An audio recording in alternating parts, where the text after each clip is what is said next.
Definitely read them. Oh, right. Yeah. So where do you work? For art.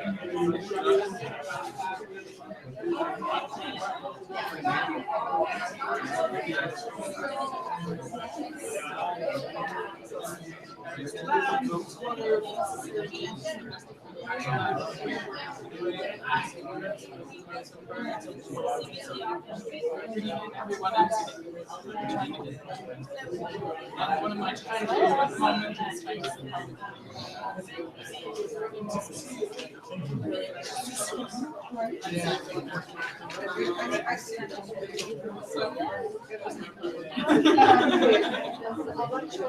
yes, or We can share. We can share.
I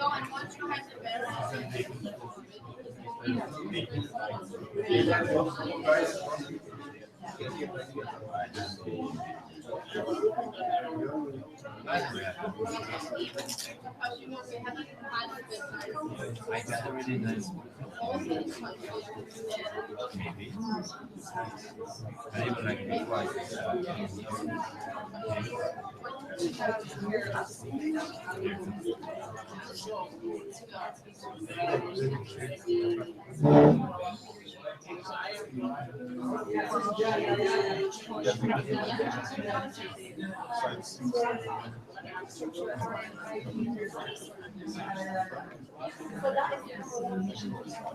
So I just wanted to use some.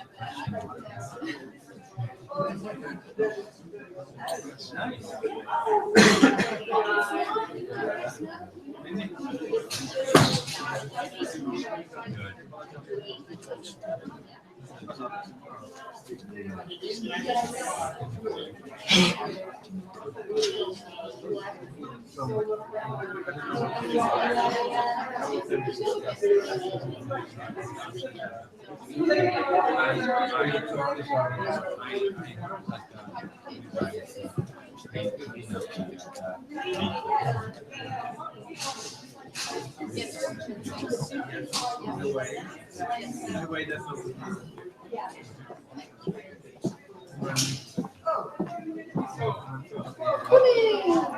How are you? Pretty good.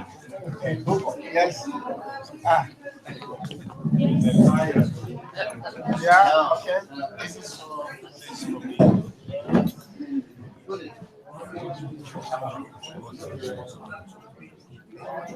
do we want to clone the display? No, just want to make sure this is being displayed. It's not displayed here. And then others being broadcast as well. Just want to check. Thank you. Or is it? Yeah. I had to do that by myself. Yeah, because People do that today. Yes. I don't understand it also.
That's good, right? Yeah. Don't say that.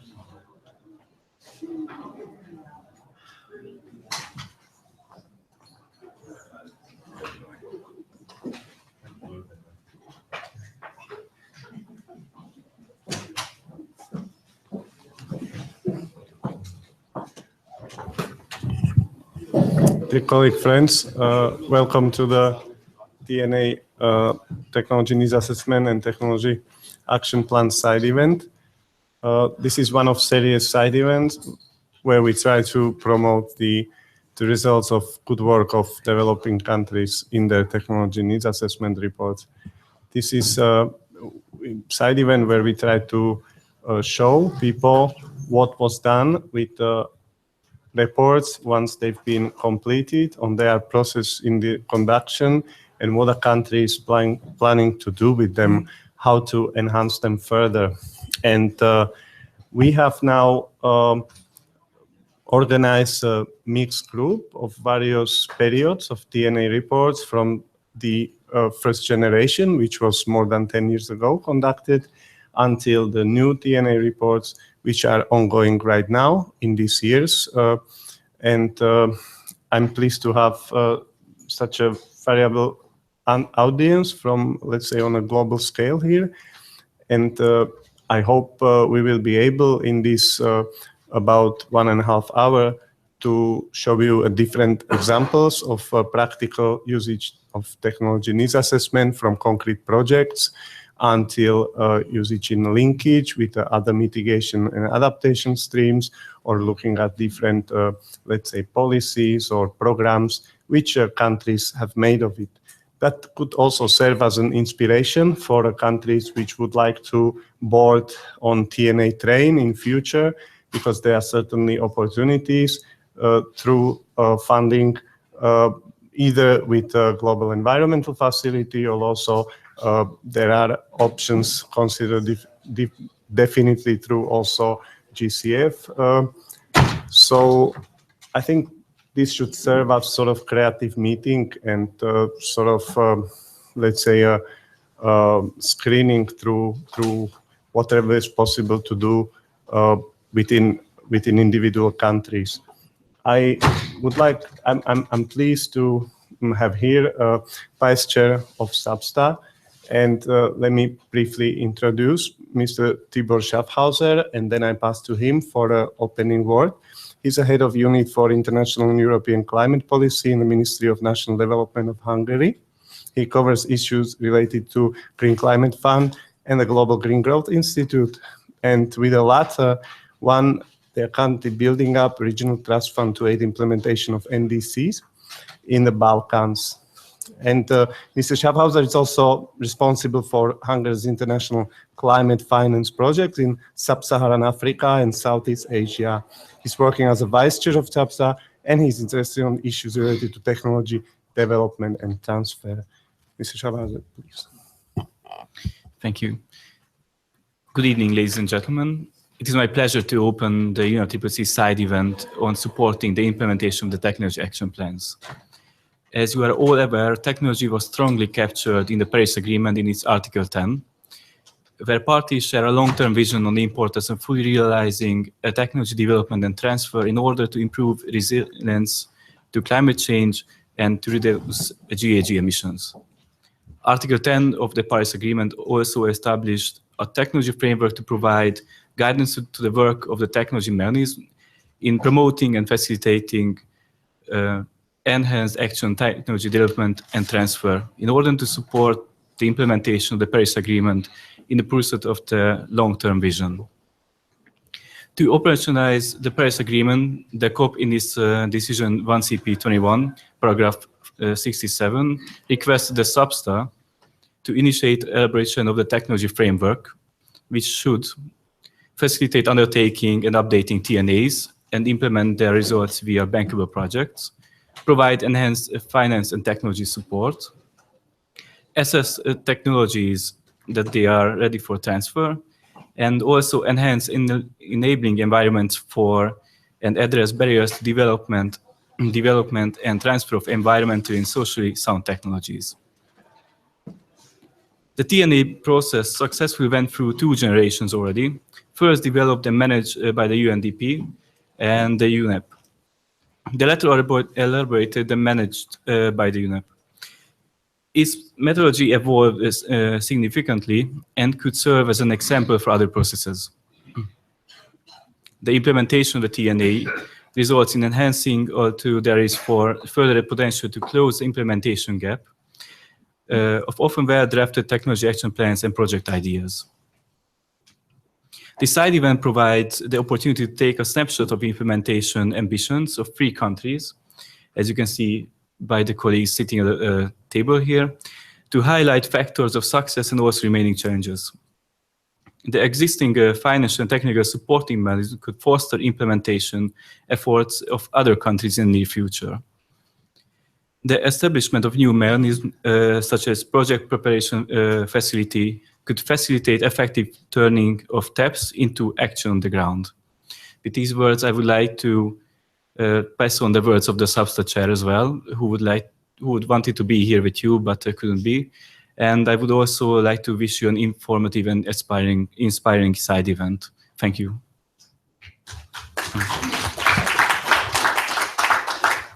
Thank you very much, Mr. Schaffhauser. Let me now start the round of presentation, where first is coming from our good colleagues and partners, UNEP UDP representative, and then we will have 4 countries presenting their experiences one by one. You can, of course, if you want, you have some sort of spontaneous issue and question during the presentation, you may, of course, interrupt, but this is a side event. This is a sort of like a little bit of, I understand, informative style, so why not? However, there will be a question and answer session, of course, organized at the end, where you can ask each of the presenters a question. So let me now invite Sarah Trairup. I have here short resume, but we know Sarah, so I can also speak by heart or by head. Sarah works with UNEP UDP for a long time and managing the TNA project on behalf of Jeff. And this first result of the UDP UNEP TNA project were already visible in 2013. Now she's involved in another 2 rounds of TNAs. Altogether, this is more than 70 countries, 70 developing countries since 2011, and this project may continue for another 2-3 years in future. Sarah also works as a network member of the CTCN and is involved also in work which CTCN is doing in assisting, technically assisting developing countries. So please, Sarah, you can take my place.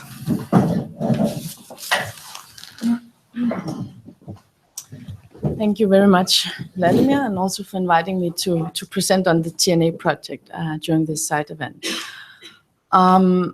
What I will tell you a bit about is how we are working with the countries, how we're supporting them in conducting their TNAs, and what we see, how it goes and develops into the future, also in view of the NDCs. So why are we talking about technologies and technology needs assessments? This is just a graphic to show you how countries indicated in, or non-Annex 1 countries indicated in their INDCs, the need for technologies and support for technologies. And as you can see, the majority of the countries identified that they request support for technologies. 31% specifically asked that they would request technology needs assessments, and there are also various elements where they included technologies in their INDCs. So what are we talking about when we talk about technology needs assessments or TNAs?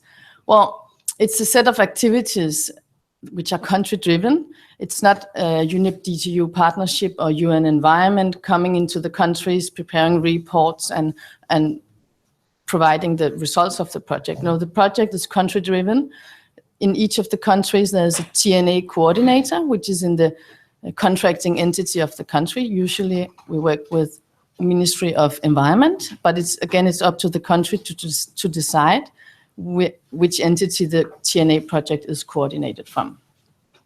Then we have local or national consultants who are doing the technical work in collaboration with sector working groups. All countries can also decide to have technology working groups, all depending on in which context and which institutional setup that they prefer.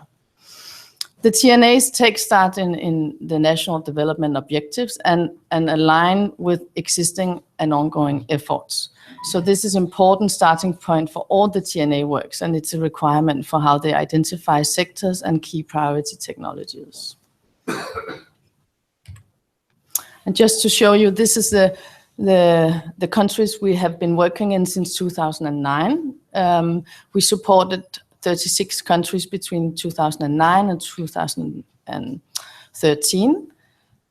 Currently, we are supporting more than 25 countries, which started in 2013 and is scheduled to end later this year. We have a third phase of the TNA project coming up later this year, and I'll give you a bit more details about that later on. But the project is funded by the Global Environment Facility, and it's implemented by UN Environment through UNFCCC partnership where I work.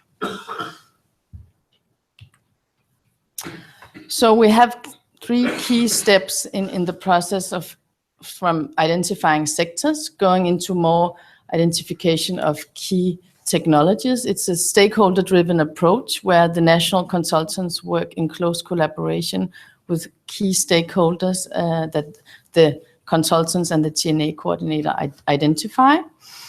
And based on stakeholder consultations, they identify a long list of technologies which they go into prioritization of. And the prioritization is based on nationally identified criteria, so that they evaluate and prioritize the technologies, again, in the context of national specific conditions. Then moving from the first step of identifying sectors and technologies, countries move on to a more in-depth analysis of the technologies. What are the barriers? Why are these technologies not in the market? They see that it could be very useful to have them in the market, but apparently there are some barriers that needs to be overcome to have a wider uptake of the technologies. And such barriers could be both economic, but it can also be social, cultural, etc. And then based on the identification of barriers, they move on to identify what are the measures required to overcome these barriers, sort of identifying an enabling framework and the actions required to overcome the barriers. So based on this in-depth analysis of the barriers and requirements for enabling framework, the countries move further into to preparing their technology action plan.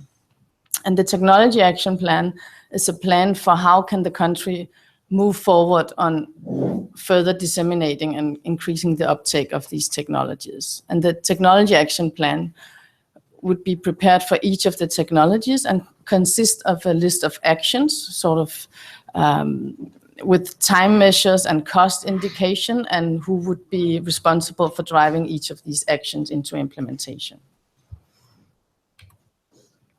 So when we are working with the countries and we're implementing the technology needs assessment project, we have 3 key elements, or 3 strands. We have the technical support, which covers the capacity building element. We have quite a wide range of methodologies, from prioritization of technologies and sectoral guidebooks. We have regional capacity building workshops where countries meet, and we provide capacity building and training in the tools suggested for example, prioritizing the technologies, identifying barriers, etc. And then we work with regional centers. So the technical support given to the countries are coming from us at UNFCCC partnership, but in close collaboration and often through the regional centers. We have regional centers in Asia, in Latin America, in Anglophone and Francophone Africa. So the regional centers work also closely to support the countries where the countries find that there is a need. They can submit a request to the regional centers. Then at the country level, as explained, we have a TNA coordinator, but we also have a national steering committee. And often we see that there are existing climate change committees, for example, in the countries, which are then used also as the TNA steering committee. We have the TNA team with the consultants, and we have sector or technology working groups, which is supporting the consultants in the technical work. Then we have a website and a newsletter, and also we create networks so that the countries can share experiences. And these are the regional centers that we are currently working with. For the next round of TNA starting later this year, we will also work with regional centers in the Pacific and in the Caribbean, because we have a large representation of small island development states.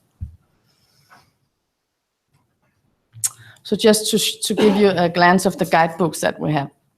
We have for mitigation and for adaptation. We have on finance. We're planning to update the finance books that we have, so that we have more updated versions for the new countries. starting later this year. And then, most importantly, we have a new guidance which was done in collaboration with the Technology Executive Committee on how to prepare technology action plans.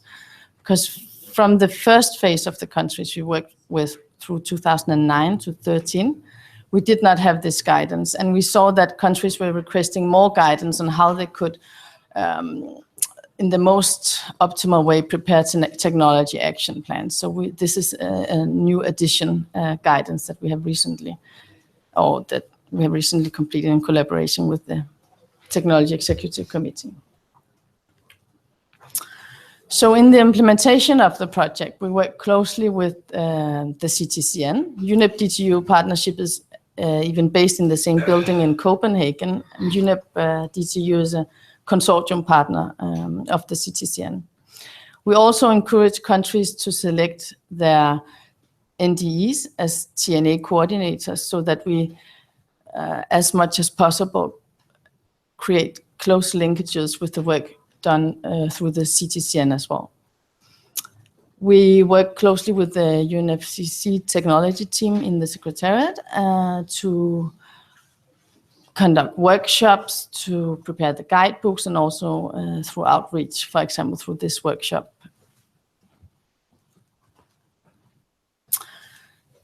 So what we see now is that to a larger extent, countries are seeing the value of the work they're doing under their TNAs as an input to prepare their implementation plans for reaching their target set under the NDCs. We see that it could become an integral part of the NDC process. It's already happening in some of the countries currently conducting their TNAs. And we see that the TNAs can provide information that are useful for the countries to actually assess how much would it cost to reach a certain target for the implementation of a technology, and also in terms of implementing the enabling frameworks required for the wider diffusion and uptake of technologies. And just to give you some examples, we have I've put up some examples from countries. We have Mali here, who has already completed their TNA in 2013. And they used it as an input for the preparation of their INDC. For Lebanon, I think that I will leave that to Mary, who will present in a little while. And we also have Swaziland, who actually developed their INDC in tandem with the TNA. And of course, they're still working on the TNA. It's to be completed later this year. But it's my understanding that Swaziland could also use the methodology provided under the TNA project as a tool for prioritizing actions under the INDC process. At least the team of consultants were partly overlapping so that there would be linkages and synergies in this sense as well. And then we have Gambia, who is also present today with Bubu here. So just to give you a grasp of where we stand with the TNAs, the GEF approved the project last year. The PIF was approved last year in May, and we are hoping to have the final approval or the CEO endorsement project document ready by September this year. And we have some new additions compared to what we have could offer the previous TNA countries. So based on requests from the countries, we will now introduce national training workshops. So there will also be capacity building at a national level. We have 2 national training workshops for each country. We will have 1 extra regional workshop, so there will be 3 regional workshops for each of the countries. We will team up the new countries with TNA champions from the previous TNA phases to search for or to encourage also that there's even more experience sharing from those who have already been successful in completing and implementing parts of their technology action plans. And of course, there's an increased focus on NDC implementation and on how TNAs can feed into those processes. And here you can also see the countries that will be part of the TNA phase 3 starting later this year. And as you may notice, there's quite a big representation of least developed countries and small island development states. I think this is what I wanted to say for now. We have the new brochure on TNA stories, and I think some of you have it already. Thanks.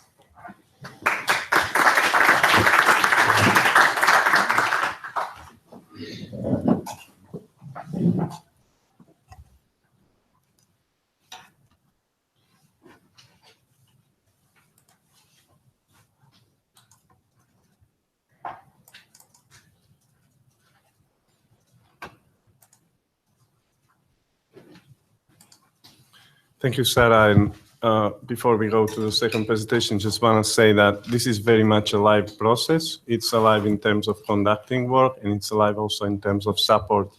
Sarah mentioned the guidance, which was the technology executive committee, and the technology mechanism was instrumental also to that we have that guidance, because they work on it through this work plan.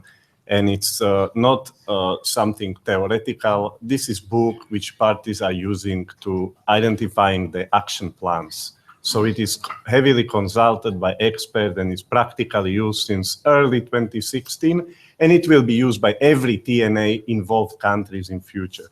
So that's the one example why it's alive. Then the tabs are very new instrument in the TNA. And these are already seriously done in a form of action planning in future to attract attention of those with the finance.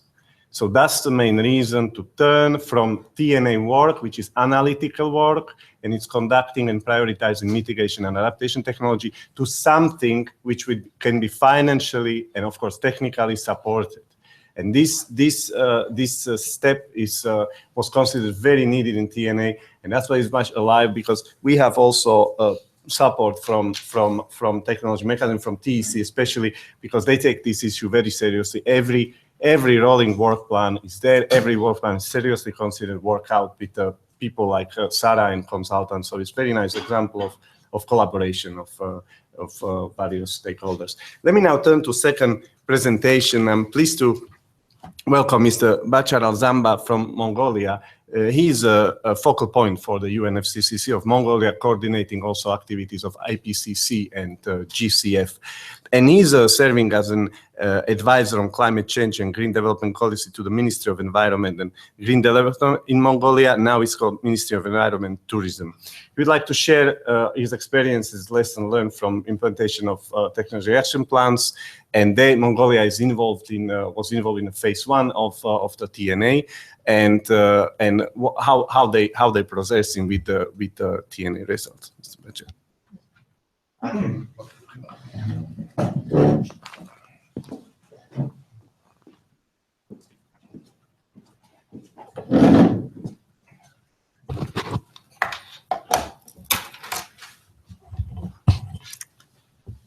Good evening, everyone. Thank you very much, Vladimir, for your kind introduction. Since we have very limited time, I will not stop on every slide which have been prepared. And content of my presentation is very compact, and I will just cover a little bit policy-related issues and with some additional remarks on TNA and TAP implementation in Mongolia. And of course, as almost every country, government Mongolia has developed a number of policy documents related to climate change, and most of them very important document is just which was approved last year, so-called Sustainable Development Vision, and another document, very important one, is Green Development Policy, which was approved by the Parliament 2014. Of course, National Action Program Climate Change, which was first time approved by the Parliament in 2000 and updated in 2011. And another important document, of course, is NDC, which was prepared before Paris COP. And National Action Program on Climate Change is implementing two stage until 2016, and second phase would be implemented until 2021. And about NDC, Mongolia decided to reduce its GHG from the level of 2010 by 2030 around by 14%. And now we are going to transfer NDC to NDC, and probably this target would be a little more ambitious.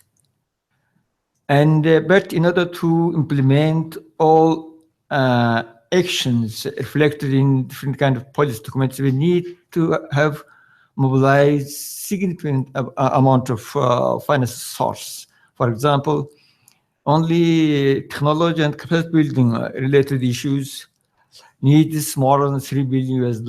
It is a very big amount of money for small countries like Mongolia. And also mitigation related issues also will require around $3 billion. And of course, not only just policy documents on climate change, but climate technology related policy documents and some regulatory documents have been developed and approved by the parliament and government, including law on technology transfer, science and technology, law on innovation, and so on. Even we prepared core technology, high priority technology list, and so on. And in 2014, the President of Mongolia signed a decree in which the issue related to environmental friendly and zero waste technologies and renewable energy issues were highlighted as very important issues for the Mongolia. And technology needs assessments were conducted in 2013. And in order to implement actions reflected in this document, we need to engage and use opportunities of multi and bilateral cooperation with international organizations and donor countries. For example, the list of some projects as example supported by the World Bank, EBRD, ADB, JICA, mostly related to renewable energy, energy efficiency, and so on.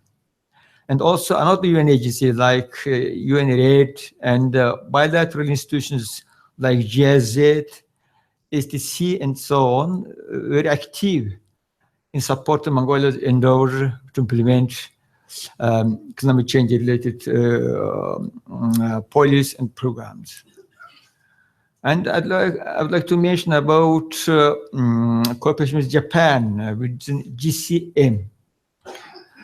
And the cooperation between Mongolia and Japan mostly focused on public and private sector partnership, and not only two ministers from Ministry of the Environment from two countries, but also some professional entities like Overseas Environment Cooperation Center, Japan, or private companies from both countries are very active, participating in the implementation of the projects.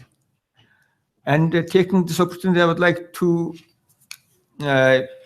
say a few as remarks about the common attitude in Mongolia, which sometimes is leading to bottleneck of understanding and implementation of the project.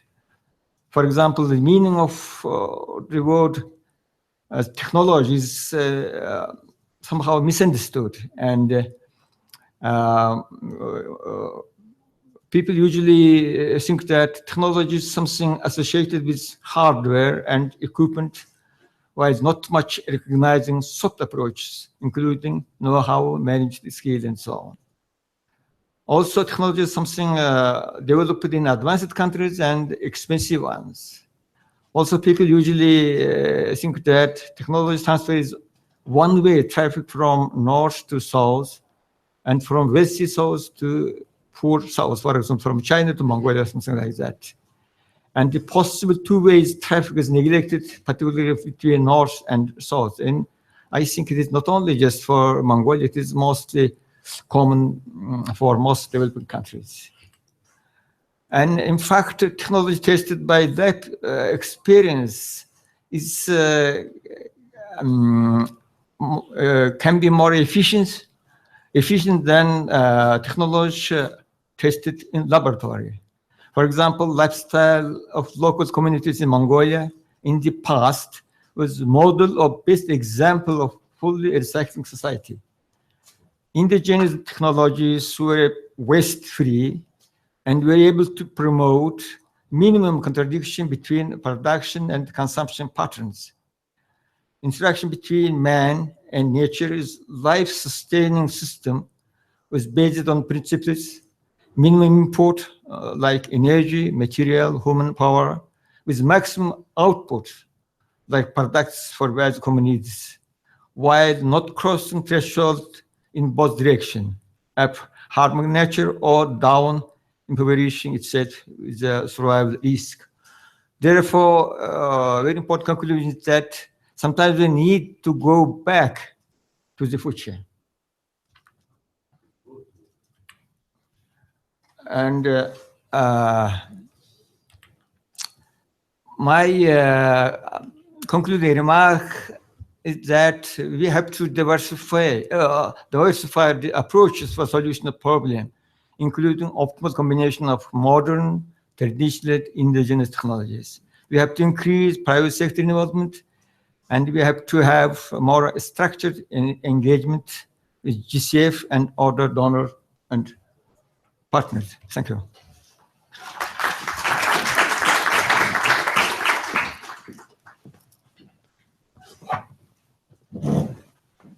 Thank you very much, Mr. Zamba, and also thank you for sticking to time limits.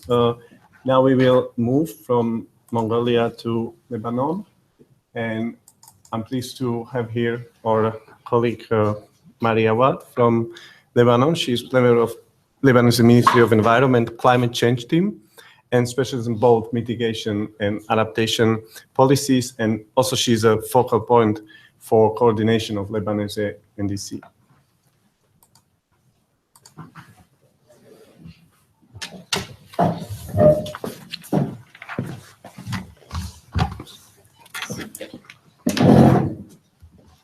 Thank you, Vladimir, and I want to thank the organizers for putting together this panel.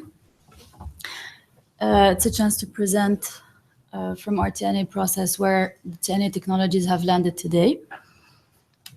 First, just a quick overview of how we conducted our TNA back in 2012. We identified and prioritized through, of course, a country-driven participatory process with over 70 stakeholders. We identified the technologies that can contribute to mitigation and adaptation goals of Lebanon. So, of course, it was a priority for us for it to be nationally relevant. After that, we identified the barriers which hindered the acquisition, deployment, and diffusion of the technologies. And finally, we developed the TAPs, the technology action plans, to facilitate the transfer, adoption, and diffusion of those technologies. So we prioritized technologies for 4 sectors, 2 for mitigation and 2 for adaptation. The power sector and transport sector were selected, of course, because of their contribution potential to our emissions mix, and the adaptation technologies were chosen because of their vulnerability to climate change impacts.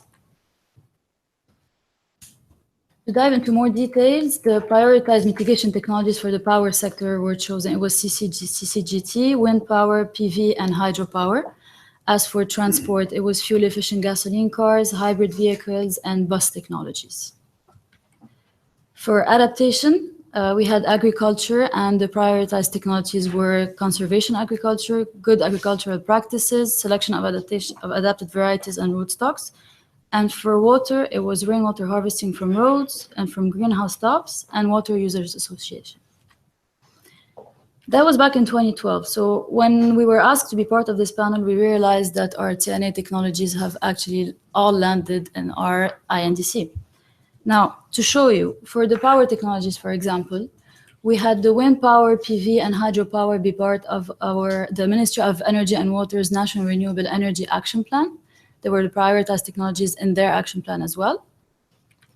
Along with CCGT, they were part of a study done by the Ministry of Finance and Ministry of Environment on fossil fuel subsidies removal based on cost to the government.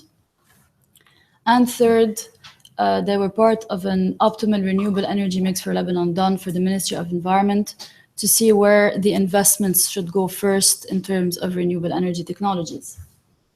And they have formed the basis of part of the mitigation target for our INDC.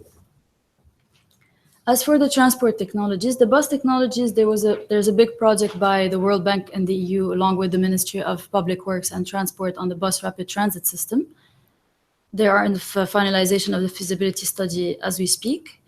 Also, it has landed in the strategy for public transportation done with the support of the EU and the Ministry of Public Works and Transport. As for the fuel-efficient vehicles and hybrid vehicles, they have landed in yet another UNFCCC instrument, the NAMA, the National Appropriate Mitigation Action, prepared by the Ministry of Environment. The NAMA is now in its final stages to be uploaded onto the NAMA registry. And they have all landed and are part of our mitigation target in our INDC. As for agriculture, conservation agriculture and GAP were part of a pilot project done by Agriclima with the EU over an 80-hectare area. And for the selection of adapted varieties and rootstocks, it was also a pilot done by the EU because of the TNA process. So it's a good representation of how the TNA can help prioritize for other institutions in Lebanon where they're asking for the support first. These three technologies have been included in the Ministry of Agriculture Strategy 2015-2019, which is very climate change mainstreamed, and they form part of the adaptation section of our INDC as well. Finally, for water technologies, rainwater harvesting from roads, it was started by Agricol with Ministry of Agriculture, but because of a lack of funding, the project has to stop, so not all of it is a rosy picture. As for the rainwater harvesting from greenhouse tops, it was a part of a pilot project done by the Ministry of Environment in 3 areas in Lebanon. It was very successful, and we were asked to produce guidelines for farmers to replicate this technology across other areas in Lebanon as well. For the Water Users Association, it was included in the Ministry of Energy and Water's National Water Sector Strategy, which forms a huge part of our adaptation section in the NDC. Just a quick overview of how we went through the INDC development in Lebanon. The basis was the greenhouse gas inventory, the latest impact and vulnerability assessment we had conducted, along with other cost estimations. The TNA process helped us identify technologies and barriers. So this, by turn, helped us assess the reduction potential that we had up to 2030 and our adaptation needs. Finally, we assessed what plans we had, and through this assessment, we saw how many technologies were actually included in the already existing policies and plans that ultimately made up our INDC. I've talked about the INDC so much, I'm going to present our targets just as a quick overview. We have a 15% unconditional target to reduce our greenhouse gas emissions, and it raises up to 30% conditional to finance, technical support, and capacity building. This will be done through 4 sectors, which is energy, transport, forestry, and waste. As for adaptation, it is not as quantitative yet, so we stuck to qualitative targets for the moment, mainly improve water security, increase wastewater collection, water reuse, and efficiency. Now, our most valuable byproduct from this TNA process was the sustainable stakeholder engagement. The people who were with us then to perform the TNA are with us now and performed INDC and are continuing with us. The process was collective, it was dynamic, and it was iterative. So it created sort of a climate change family, which is the same today. How did we engage those stakeholders and manage to keep them engaged? We used their agendas and their work to integrate the TNA, the NAMA policy, LEDS, and INDC. We conducted meetings under their patronage and not under ours. We really valued, and I think they valued as well, that they had ownership of those policies that were included in the INDC and in other vehicles. And we also conducted targeted meetings with those stakeholders. We involved them at an early stage, helped them, involve them in crafting the workshops and crafting the policies, creating personal contacts, explore expectations, and of course, obtain official endorsement. The next step, of course, is INDC implementation.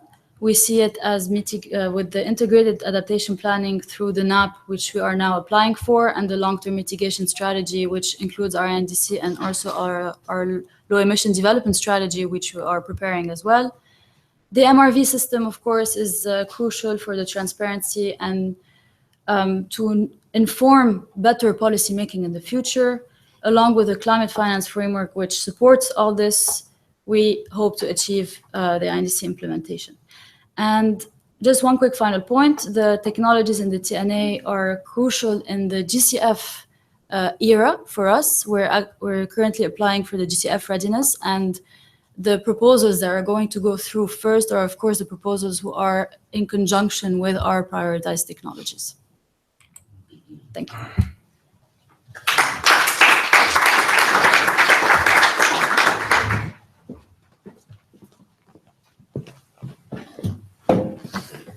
Thank you very much, Mary, for your very pragmatic example of how can country benefit from TNAs in various directions.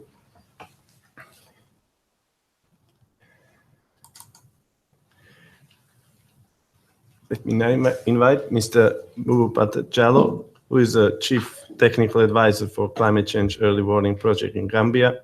He was a Program Manager at UNEP, served as IPCC author, and had delegation to the UNFCCC negotiation for many years.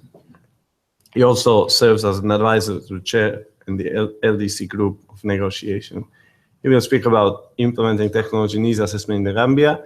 Gambia is conducting their TNA now. They are this year in the process of working on the technology action plan. There are some in the middle of the project. We spoke with Bubu about the development and how they actually, what they face when they're conducting TNA. And we would like to share some experience. This process is a very fresh country concerning like new generation, let's say, of the technology needs assessment project. Please, Bubu.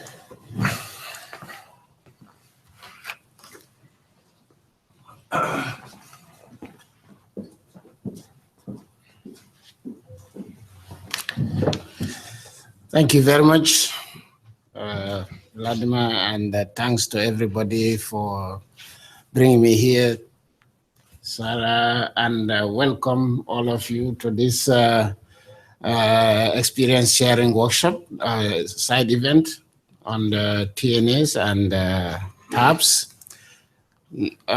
Gambia just started recently, about a year, and so we have not yet developed a TAP and implemented it, but we are going towards that. And at least you will learn from our experience and how we did it. Okay, if I can manage this technology here.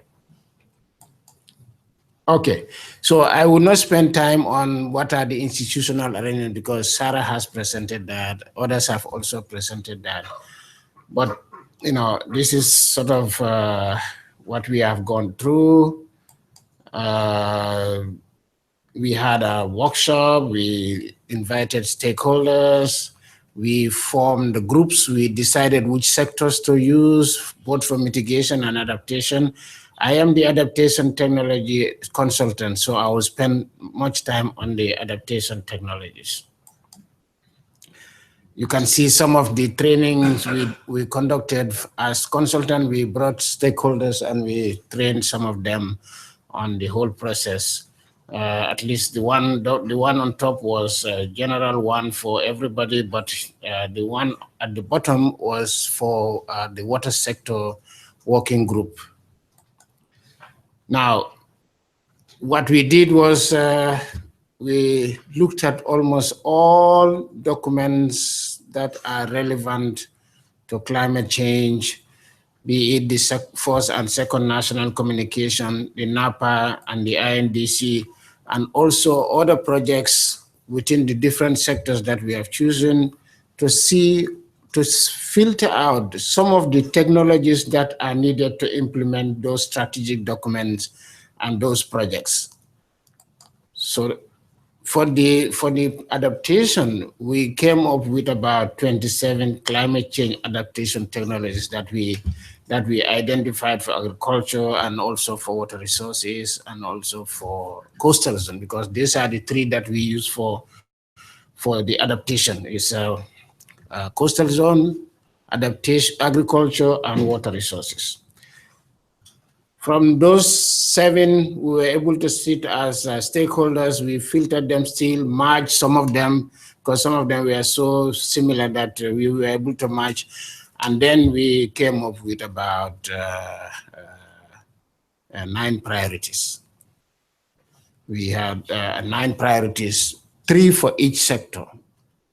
And we used the multi-criteria analysis to still see which ones are the ones that we really have as priorities. So for each sector, agriculture, water resources, and coastal zone, we had 3 main priorities that we chose. We are beginning to regret why we chose that large number. Because it is easy to prioritize them, but then there is more work to come. You know, yeah, there is more work. So at least now, just for the adaptation, we have 9 prioritized technologies, and we need to assess the barriers for each and every one of those, and then develop project ideas for each and every one of them, and develop the tab. So it's not easy. I wish we had only 2 for each, but these are priorities. And on the mitigation side, the consultant had 8 technologies, but the multi-criteria analysis was very useful. Okay, at least for the technology, for the adaptation, as I said, you had agriculture, coastal resources, water resources. And then the prioritized technologies are conservation agriculture, tidal irrigation, aquaculture. 3 for agriculture. Then for coastal resources, you have sustainable sand management, breakwater systems, and groins. And then for water resources, you have water conservation, relocation of water points, aquifer recharge. This is a little bit very scientific, but it is one of our priorities. So tidal irrigation, I think I should explain that a little bit, because Gambia is just a river valley. For those of you who don't know where we are, it is just a river valley. The coastal zone is 80 kilometers, but at some certain points of the country is about 40 kilometers wide. So it's just the river. So it's a flat country. So the river flows, and then at certain point when the tide is very high, you can harvest that water by using canals so that the water flows into farms. And then when the water is receding, you close the channel. So it's very simple, and you can get a lot of water in your farm. So we do a lot of rice cultivation using that. But climate change comes, now there is less rainfall, the river is lowering, and so on. So it is becoming a little bit expensive, but at least those are the things. Another one that I want to explain is relocation of water points. The River Gambia is a very unique river in the world because it flows both sides. It's difficult to have a river that flows both sides, in and out. It flows towards the ocean at some time and then from the ocean inland. Yeah.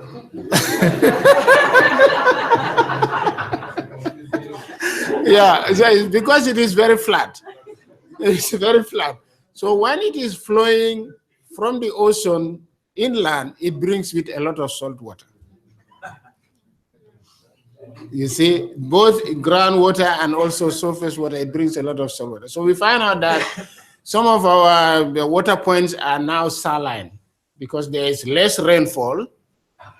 And because of recharge from the ocean and so on, saltwater intrusion is a problem in the water points. So some of those water points now need to be relocated. Relocated in the sense that we're going to drill boreholes far away from the main capital, particularly and the surrounding settlements, because this is the most affected areas now.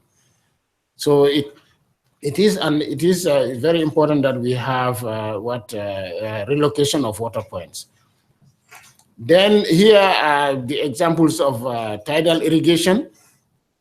You see, you can have water in the fields on top, close the channel, and the water does not go back until at a certain point. If you want, you open the channel, the water goes back and so on. But aquaculture is a very important one. As I said, the land is flat. There is not a problem of water in wetlands and so on. So you can turn that into aquaculture. Sand management is the coastline of the Gambia is all sand. You hardly have rock or clay. It's sand. It is only at one point where you have some cliffs, which may be about 11 meters high. Otherwise, everything is less than 1 meter or so. It's very difficult. But there is a lot of sand, but the sand needs to be managed because it is a dynamic coastline. The sand is always moving. In 2003, 2004, we engaged one Dutch, is it Dutch? Netherlands is the same as Dutch. No, Dutch is, Dutch. Because this is Deutschland. This is, Germany is Deutschland. Okay, I mean Netherlands, not Deutschland. Yeah, so we engaged one company and you can see that they came and did some beach nourishment, pumping a lot of sand from the sea onto the shore. And you can see at one point they created about 150 meters of beach. And they said, okay, this is guaranteed for more than 50 years. That was 2004.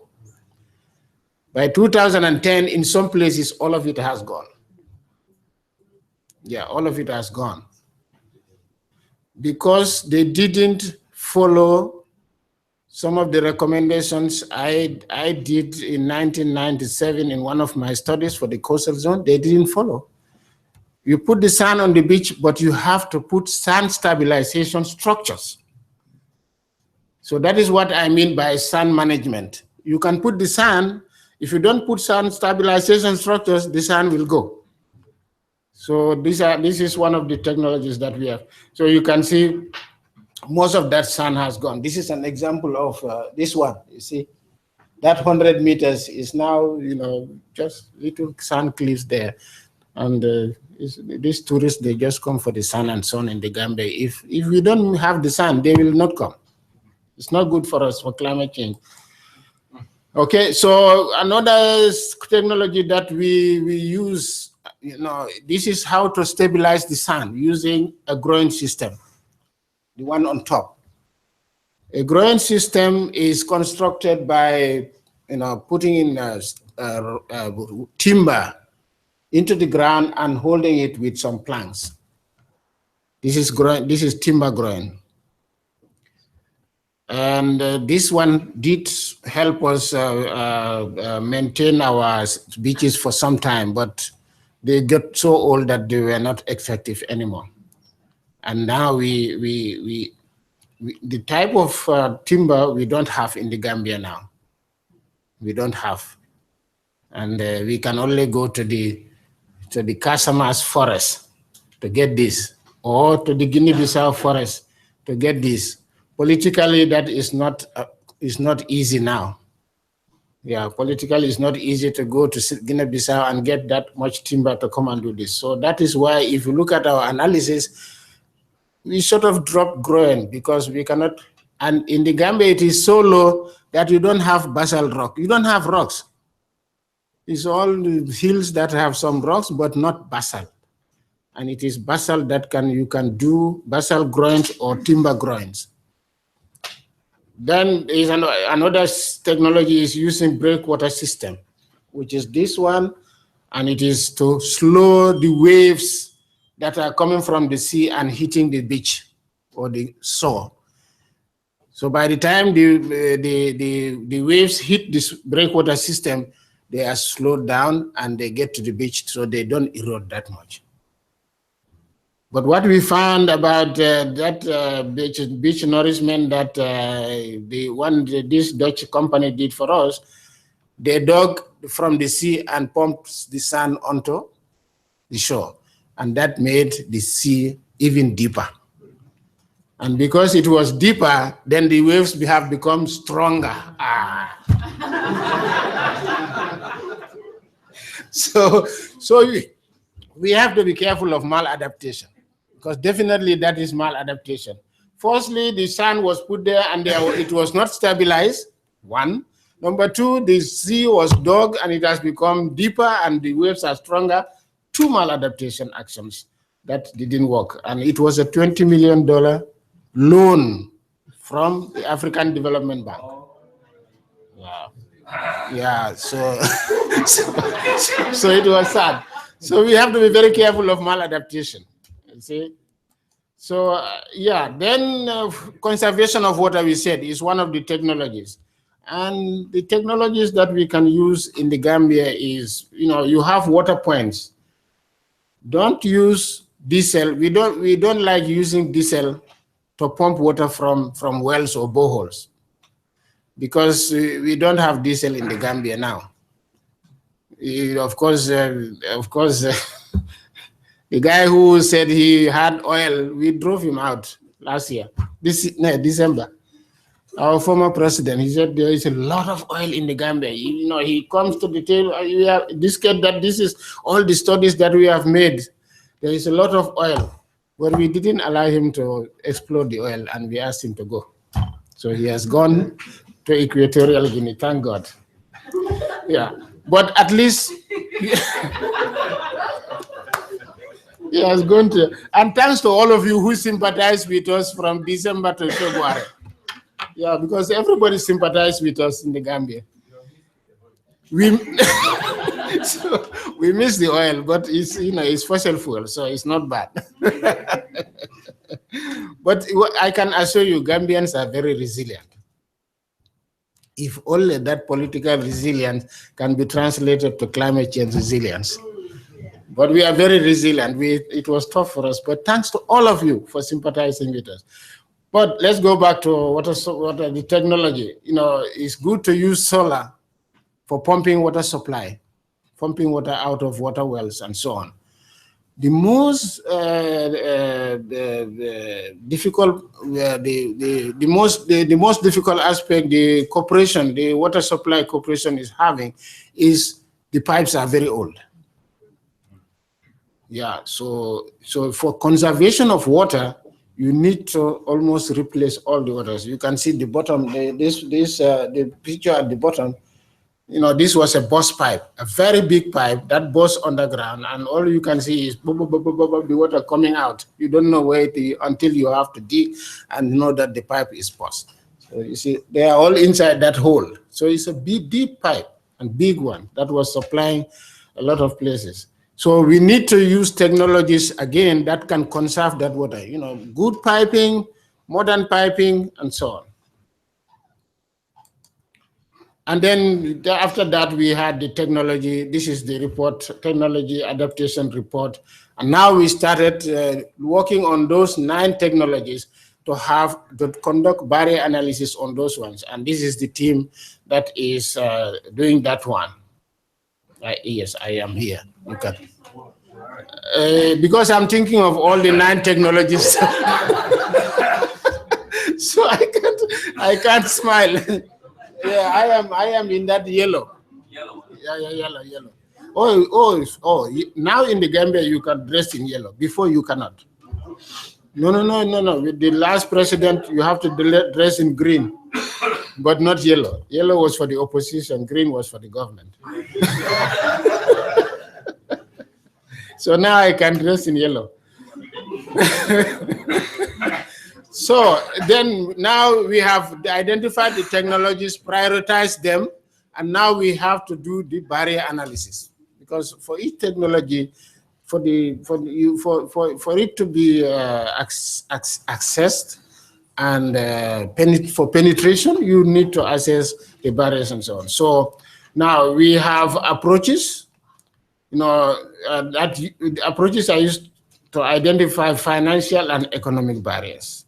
And the tools that we have used so far, okay, we have 2 tools, the cost-benefit analysis and the FICAM. The FICAM is the tool that has been developed by Sarah and her team. And the cost-benefit is something that everybody knows.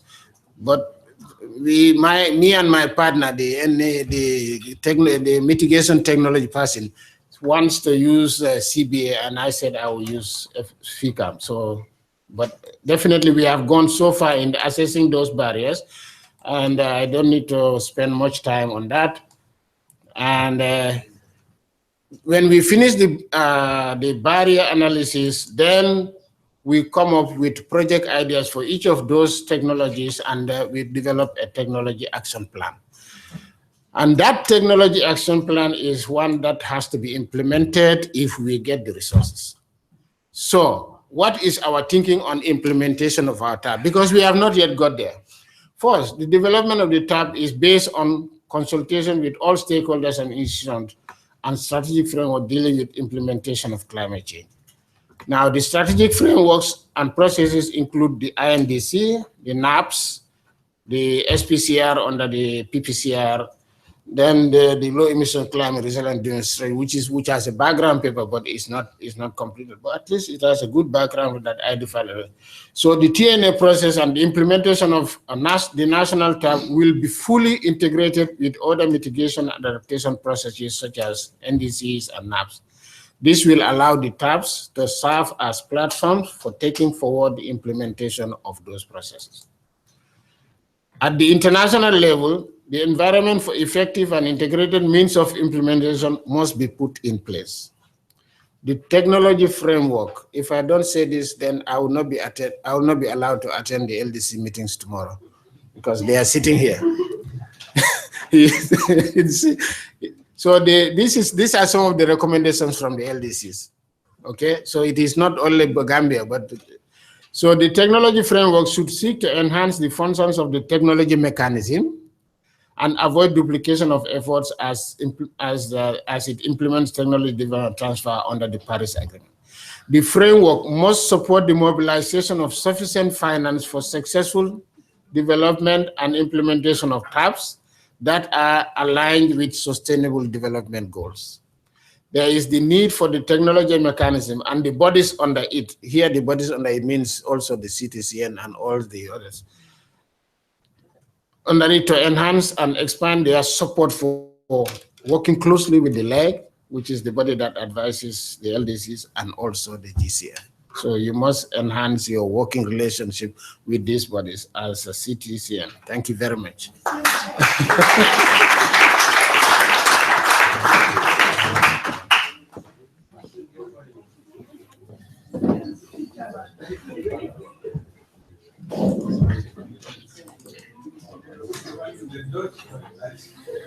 Thank you very much, Boo, for providing us really concrete examples of how you want to use the technologies in your country in relation also with your TNAs.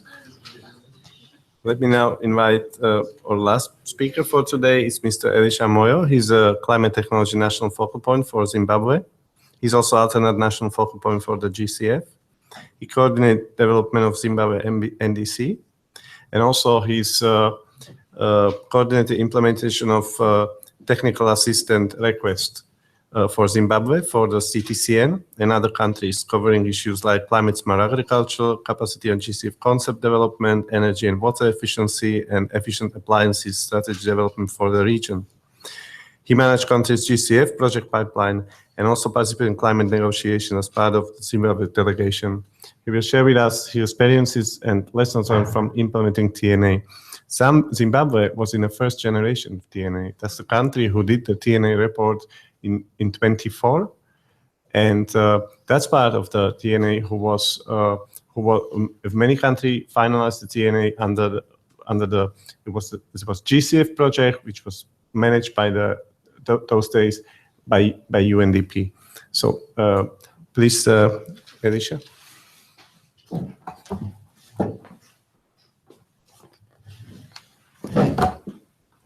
Ladies and gentlemen, it's an honor and a pleasure to be here, and welcome. I know my task is not very simple after listening to my colleague with rivers which flows in both directions.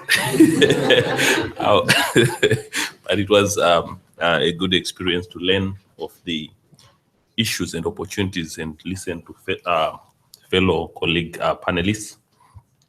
I like a busy slide as the first slide, which summarizes what is happening here, where you have a lot of activities, and I've attended few COPs. And even when we talk about climate, we talk about so many things. It starts from what is happening, discussing with people, farmers, rights, who are affected by climate change. We have our president signing the Paris Agreement. We have a few industries emitting. We have some meetings, stakeholder engagement. We have quite a number of things. So this is just a summary. This is what we understand when we talk about climate technology. It's that broad. I'll talk about the background. I'll talk about what Zimbabwe is doing, what some lessons learned and opportunities. Ladies and gentlemen, our TNA was started in 2014, and it covered areas which include energy,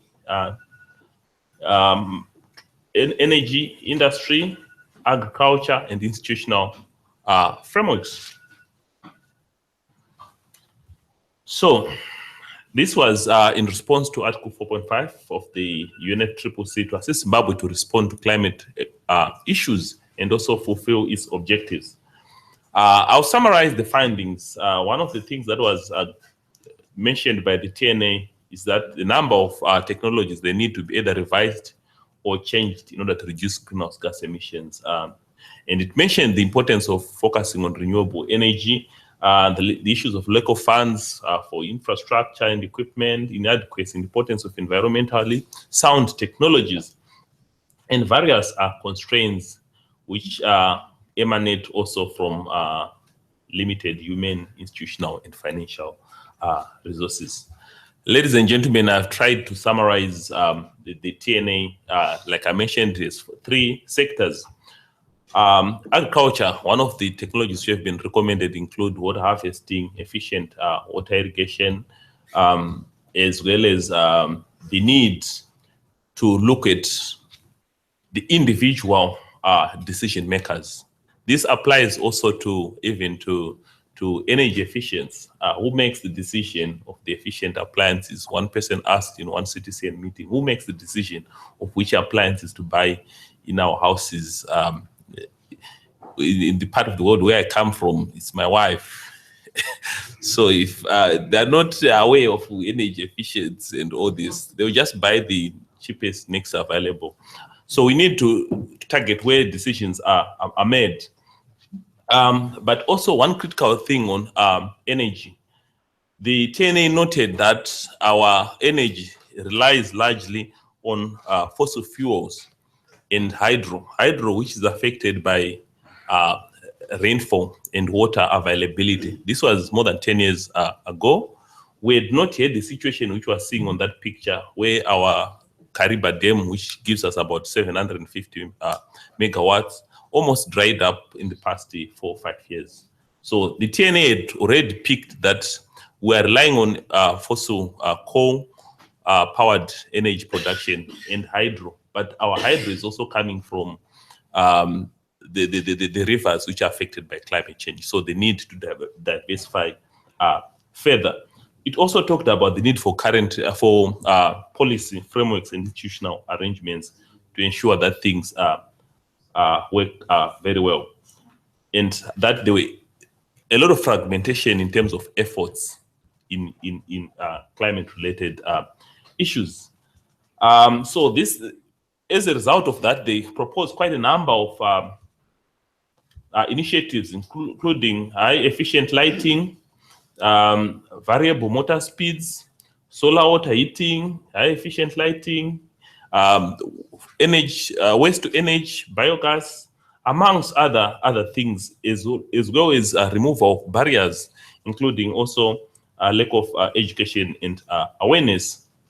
And I've tried to summarize some of these things which they've talked about. Ladies and gentlemen, I would like to mention that after the TNA has been developed, we also found ourselves to be actually still vulnerable to climate change. Just 2015-2016 season, we had one of the worst El Nino-induced drought where a third of our population was food insecure.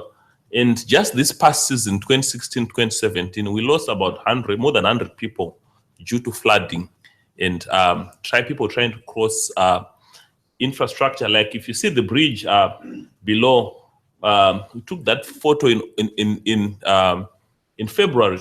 It's a low-lying bridge in an area which does not normally receive a lot of rainfall. But this year it rained almost every day for almost 2 months. And it flooded all the small bridges. And what you are seeing at the end of that bridge is a school. It means that children did not go to school for about 2 months. So these are some of the challenges and the vulnerability. But nevertheless, as a country, we developed a climate change response strategy further in addition to the TNA and embedded the TNA into our economic blueprint. We also developed a national policy just this year, which was approved by cabinet this year, which is a vision of a climate resilient, low carbon Zimbabwe. We also established a new climate management department to really focus on climate issues as part of the efforts to create the institutional and policy framework that is important to implement the TNA. We appointed focal points for GCF, CTCN, NAMAs. All this happened in the past 3 or so years, and we've signed the Paris Agreement. Our instrument of ratification is on its way after approval by Parliament, which happened about 2 months ago. And we submitted our NDC with an ambitious target of reducing our emissions by 33% in the energy per capita emissions, as well as adaptation in the agricultural sector. So this is just some of the collage of pictures. Below, we see an example of a mini grid, which is as a result of the creation of an sorry. Thank you. So below we see an example of a mini grid, which is an example of the creation of an enabling environment to enable public-private partnership. This is a 15 mega mini grid. We have quite a number of these in the country. We have also solar, but also at the far end there, we see our targets to reduce per capita emissions by 33% by 2030. And we hope all these will contribute towards that in per capita reduction in emissions. And we have quite a number of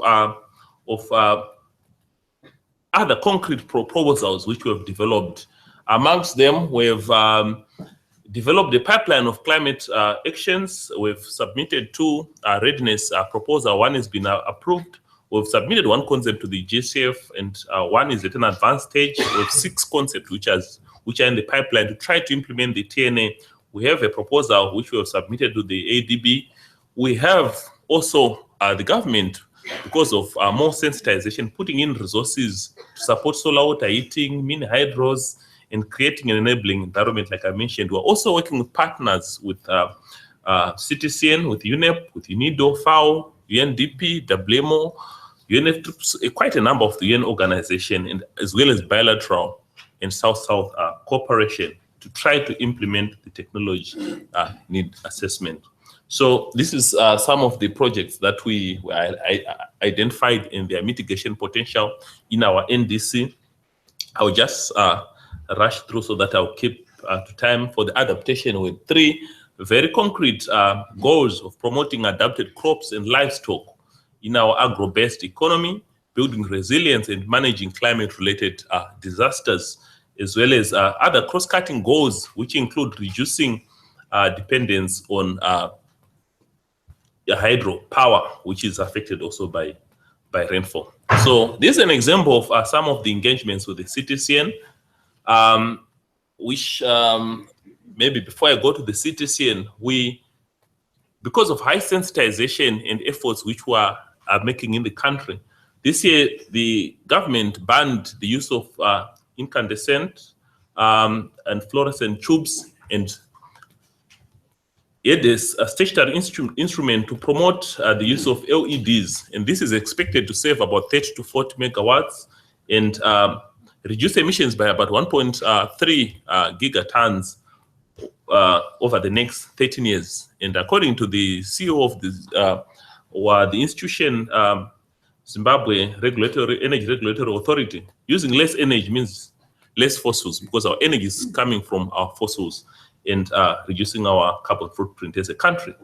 We're working closely with CTCN.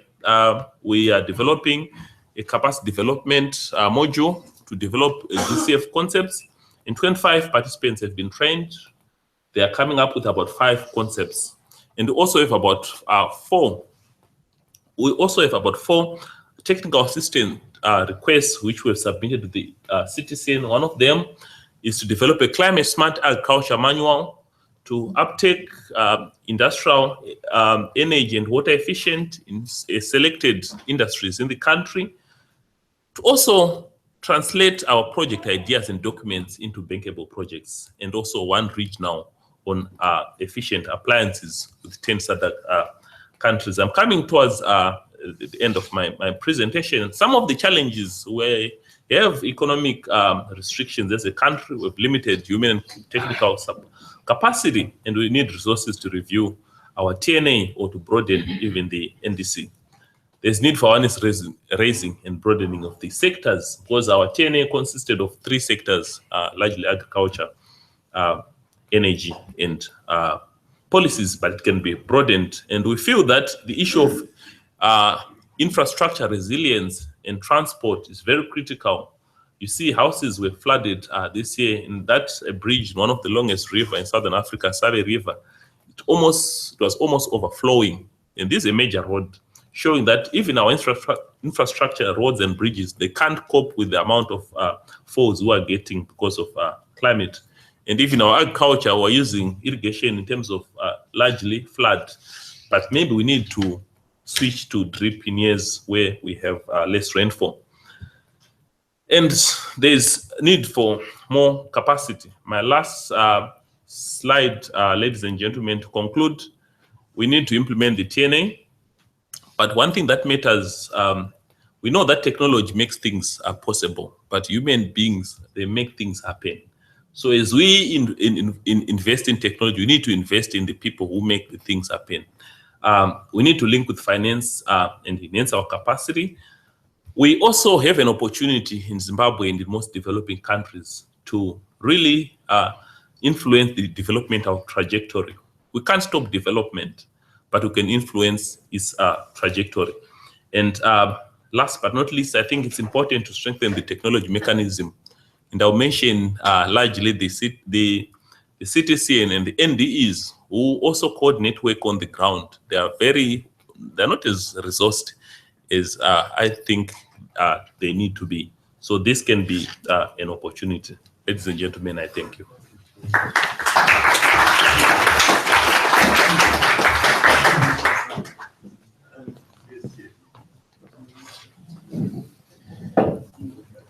Thank you very much.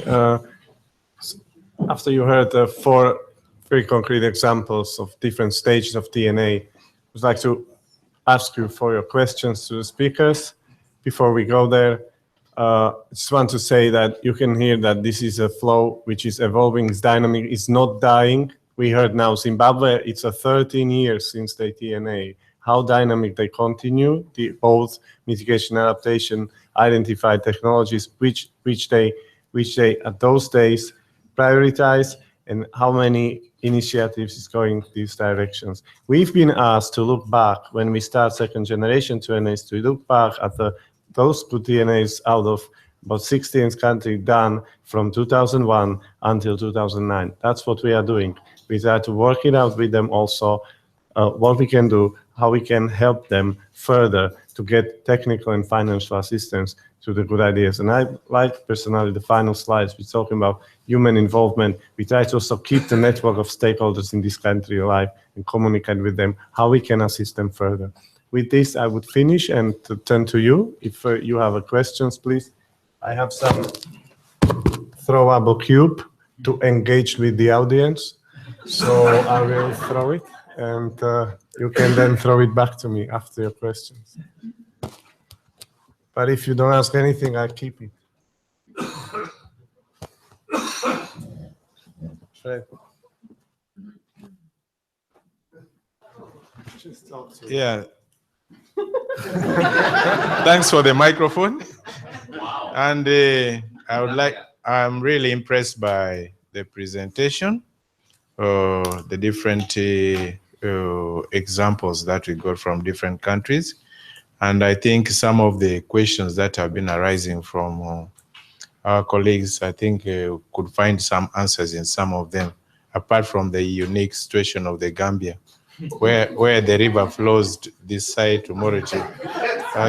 So that one it cannot be copied. It's a very unique situation. But I have one particular question to Sarah.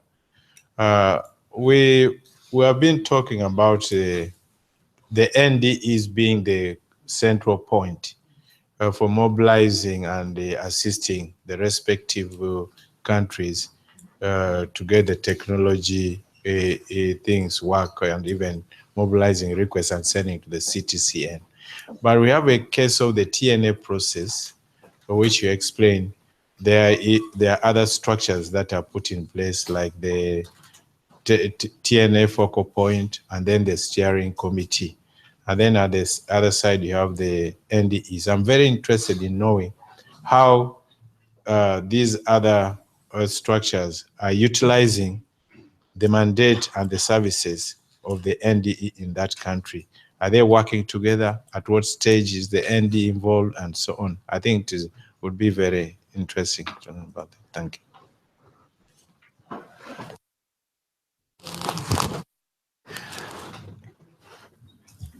Okay, thank you for this. Sorry. Should we take another one? No. It's okay. Yeah, I think if you take a few together, then you might also save time, because some of them might require you again. But I want to thank all the presenters. I think this was very interesting, and also to see how TNA practically moves things to the next level is very clear here. And I think there's a lot more that is unsaid that may be elsewhere. And I didn't know, Jallo, you are so interesting. But I also sympathized to a large extent. And your presentation was very interesting because when it comes to coastal issues, I think you could also benefit from some other countries, like if you know what Ghana is doing about the coastal erosion. It's actually working, although they have to use stones which you say you don't have.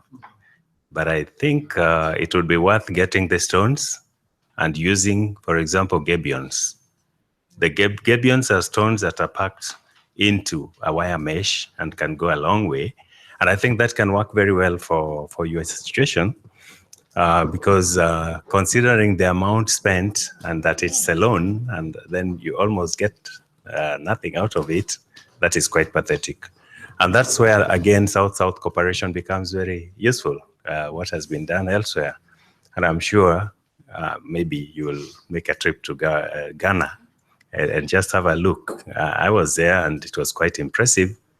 Theirs is even more severe because the erosion is almost, you can even see how much is happening within a time, the rate, but they kind of managed to hold it.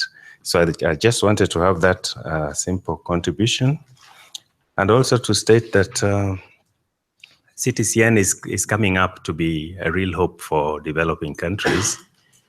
And that's why really the services provided by CTCN, although foreseen initially, should not be very prescriptive because it could take another form depending on the demand. And now there are so many requests that have been made to the CTCN.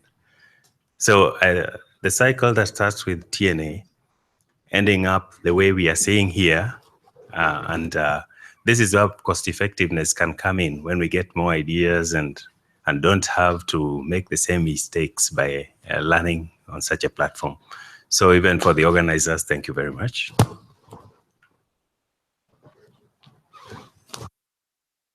Thanks. Johnny from Practical Action. I think Stig was disappointed I didn't say anything yesterday. So thanks everyone for the presentations. And it was great, Mary, when you were highlighting the best outcome or sort of process of doing the TNA was actually the stakeholder engagement. And that was sort of the best byproduct of that. And I was wondering to all the panelists that have undertaken TNA so far, how you found the process of actually engaging with community-based organizations as well, and how that has fed into your planning and prioritization of things. We've recently released a report called the Poor Pupils Energy Outlook, which is looking at how you do bottom-up energy planning in different countries. And we noticed that there was quite a significant difference between the prioritization at a community level compared to what had been done at a national level around energy access planning. Thanks. Yeah, that was easy. Thank you very much. I'm Dudu. Just on the presentation from the Gambia about the river that flows in both directions, and just curious in the sense that you have talked about probably relocating the points where you are extracting water. But looking at the country and the fact that it's about 50 kilometers wide at its widest point, and it's flat, I'm just wondering whether that point that is 25 kilometers away from the river that is flowing at almost the center, through the center of the country, is safe from this desalination, from this salination that is coming from the backflow of the river, and what then the solution would be. And then you also talked about maladaptations. Just thinking it's quite an interesting issue that really needs to be considered. And this is just throwing it to all of us that we have talked about assessment of technologies, and this is one example that says there is a need to look at the technologies that we are providing as solutions to think whether or not it's not just putting countries into debt that has not really provided a solution. Thank you.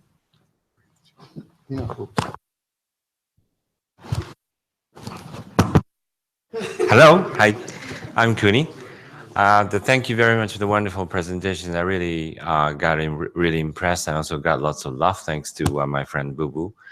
First, I have a question to Alicia. I mean, you just mentioned that at the conclusion, there's a high need for the implementation of the TNAs, and I do agree with you. But in your view, from your experiences, what could be the biggest barrier or the obstacle that prevents the active or also speedy implementation of TNAs? I would like to hear some of the functions.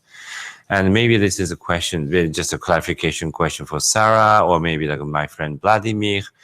I saw the list, the third round of the TNAs we conducted, and I found one country, Ukraine, from the Eastern Europe. I'm not sure if the Ukraine is eligible for support for the TNAs.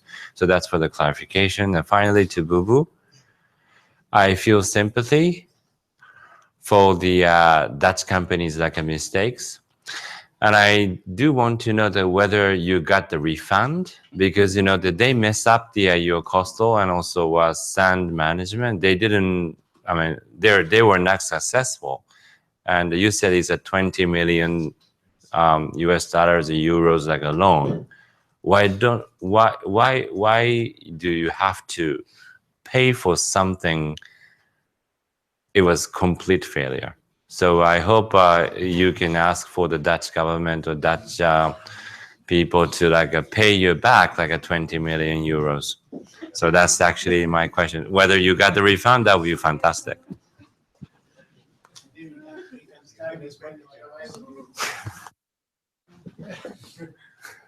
want to get it back? Maybe Bert can answer. Okay.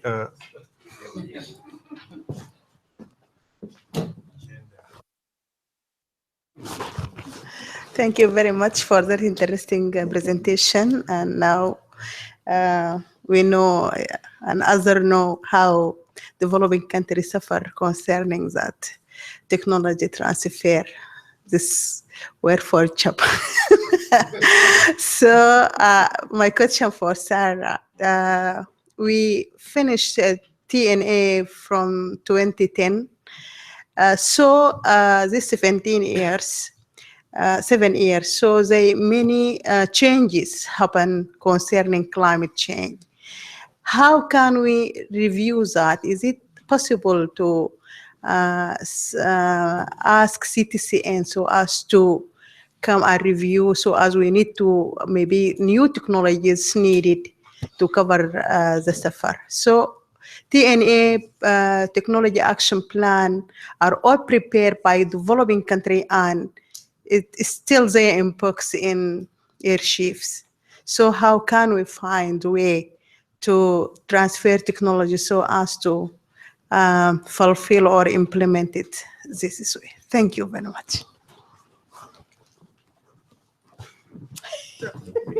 I'm not good with.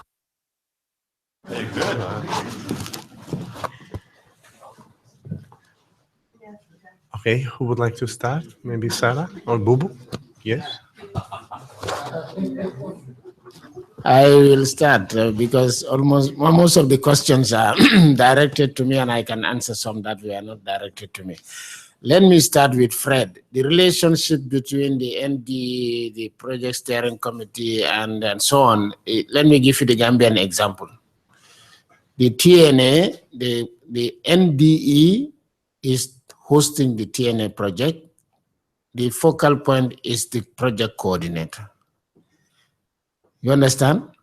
The NDE, the institution, which is the Gambia Technical Training Institute, is hosting the TNA project. And the NDE, who is the person himself, is the project coordinator. Then you have the UNFCCC Focal Institute, is the Department of Water Resources, and the director of that is the project director. And then all of this, you have the National Climate Committee, which is always implementing climate change. So what we did was we carved out a group, and we call that the TNA team. And then so you have the NDE is the project coordinator, the UNFCCC focal point or focal institution is the project director, and you have the National Climate Committee, a section of it serving as the TNA team. So really, institutionally, it is working. Yeah. And again, the project steering committee is choosing from those institutions that, like agriculture, water resources, and so on, form the project steering committee. So the project steering committee is the oversight institution politically that looks at the implementation. Next question, my friend. Okay, you talked about experience in Ghana. Yeah, Gambians, we tried in the Gambia. They didn't work.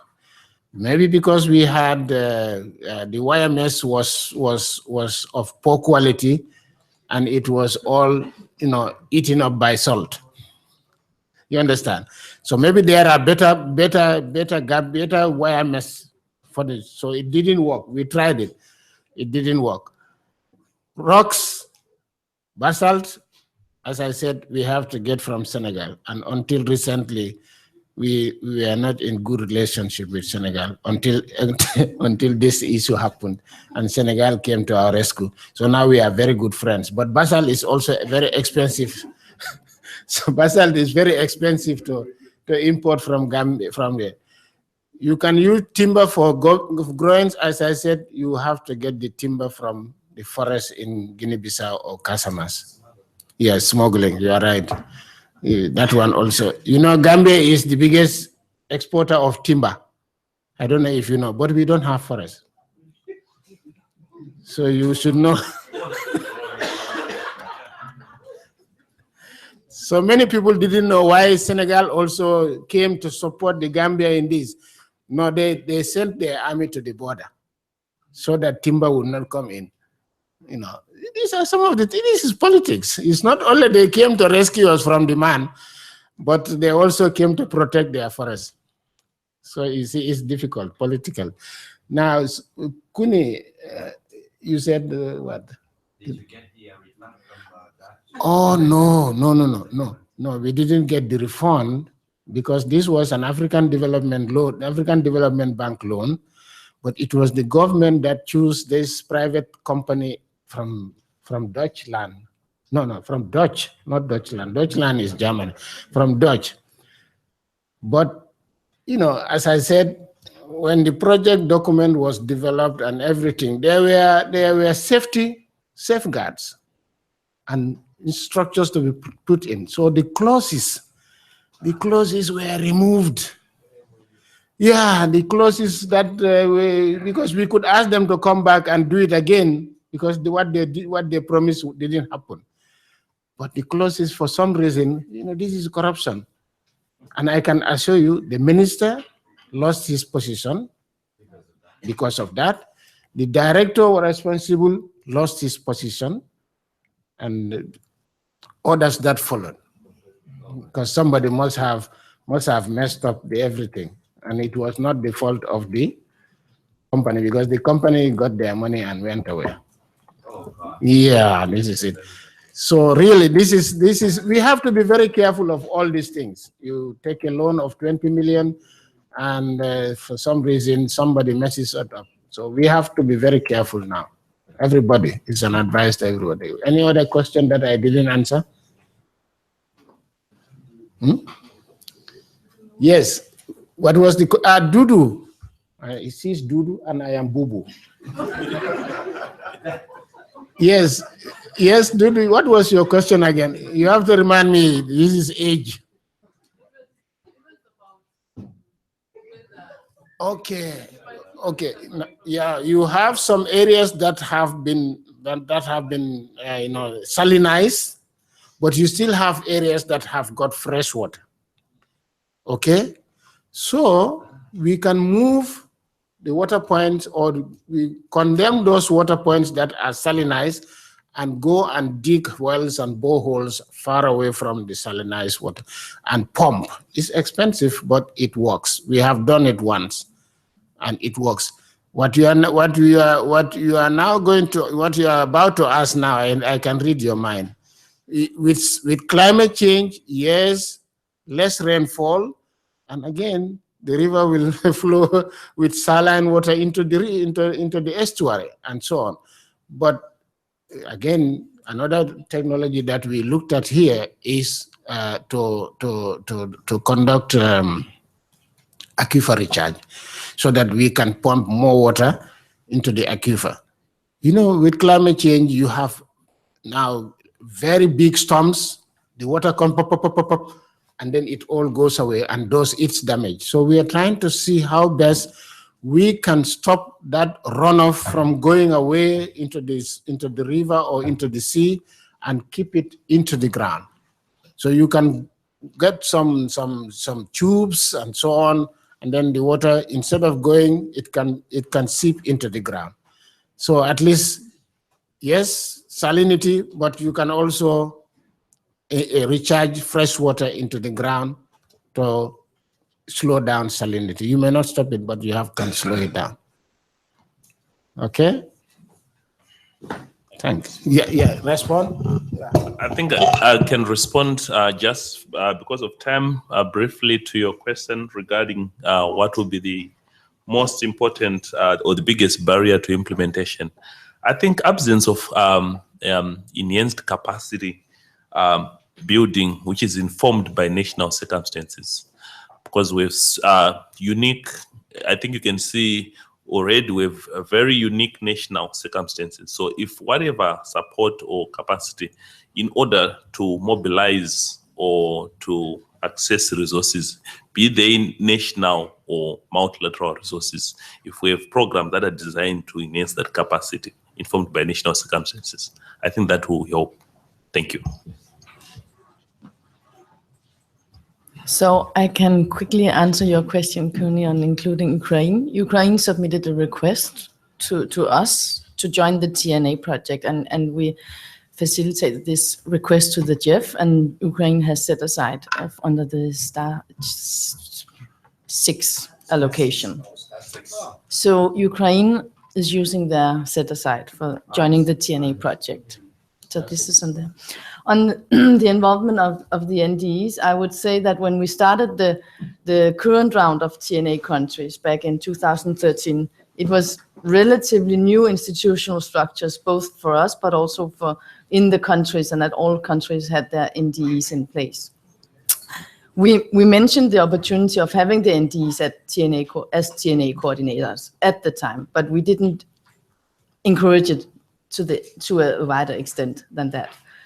For the next round of TNAs, we are encouraging strongly the countries to select their NDEs as the TNA coordinators. And if the NDEs are not the TNA coordinators, then I would say it's almost a requirement that they are part of forming the steering, or that they are part of the steering committee for the TNA project. But of course, we cannot enforce it. We have to encourage it.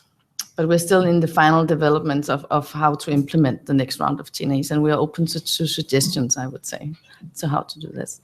And then in addition, what we do is that we, for example, try to organize workshops back-to-back with the CTCN, so that we have an overlap of participants during the TNA and NDE workshops.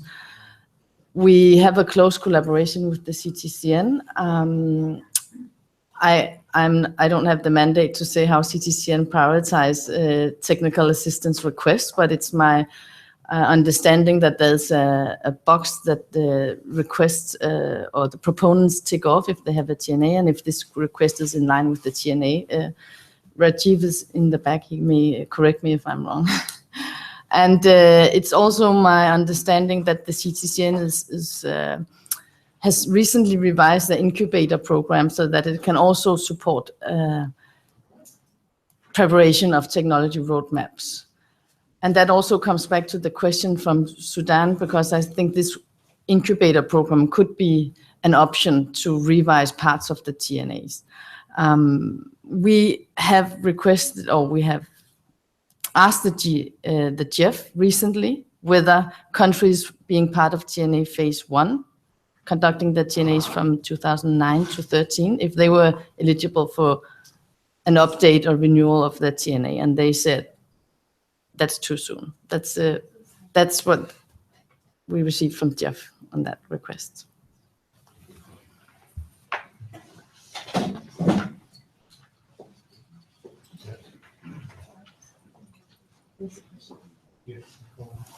Just quickly on the questions on communities, I think you're totally right. It's not in my presentation, but there's actually an EU project in Lebanon which empowers municipalities and small communities to use renewable energy efficiency. And they are the most successful projects because there's ownership by the community and it's more efficient rather than on a national level. So yeah, it's been widespread, and the smallest municipalities are actually the ones with the biggest results. Yeah. Just one word, how to engage local community, because in my country, local business need to become not by words, but by example. And for example, If you even involve them in training workshop and so on, it's very difficult to convince. But if you just show one small pilot or demonstration project, everyone will, the trigger will do everything by themselves. And so therefore we don't need to extend many workshops and so on.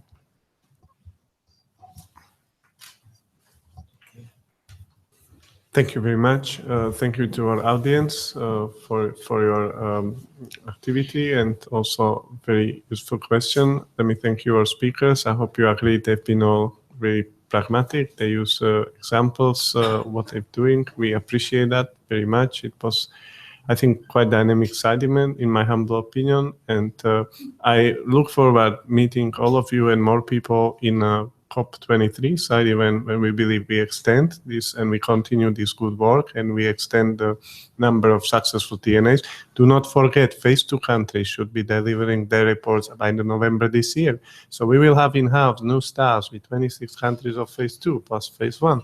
So we can have a lot of work for you, streamlining this process, synthesizing, compiling, and this is actually very, let's say, challenging and exciting work. So again, thank you for being with us. Thank you for Tibor, Vice Chair of Substar, to being for entirety of the side event with us. And I hope to see you soon. Have a nice evening.